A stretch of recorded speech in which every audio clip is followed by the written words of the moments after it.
মহেশতলা একটা প্রশাসনিক ব্যর্থতা হয়েছে।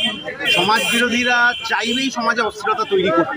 তাহলে মহেশতলার ওই ঘটনায়, রবীন্দ্রনগরের এই ঘটনায় পুলিশ প্রশাসন তারা যথাযথ ব্যবস্থা কেন শুরু থেকে নেয়নি? পুলিশকে কোনো একটা ব্যবস্থায়, কোনো একটা ঘটনায় অসহায়ের মতো কেন পিছু হটতে হবে? এটাই তো আমাদের পুলিশ মন্ত্রীর কাছে প্রশ্ন। তৃণমূল থানা ঘেরাও করলে সে টেবিলের তলায় লুকাবে, আর চাকরিহারাদেরকে লাথি কিলচর মারবে, আর বামপন্থীরা প্রতিবাদ করলে দেশদ্রোহিতার আইন দিয়ে 10 দিন জেলে রাখবে, আর বিজেপির সনাতনী লোকেরা এই বনগায় পাকিস্তানের পতাকা লাগালে পরের দিন জামিন হয়ে যাবে। এই ধরনের দ্বিচারিতা টানা তৃণমূলের সরকার, তার পুলিশ মন্ত্রী, মুখ্যমন্ত্রী করে গেছেন বলে আজকে সমাজ বিরোধীরা বুঝে গেছে এটা তাদের সরকার, ভয়ের কিছু নেই, তারা যা খুশি করে যেতে পারে, পুলিশ প্রশাসন নিষ্ক্রিয় থাকে। তার ফলশ্রুতিতেই এই ঘটনা, এবং এই প্রশাসনিক ব্যর্থতাকে ধামাচাপা দিতেই বিজেপিকে রাস্তায় নামানো হয়েছে।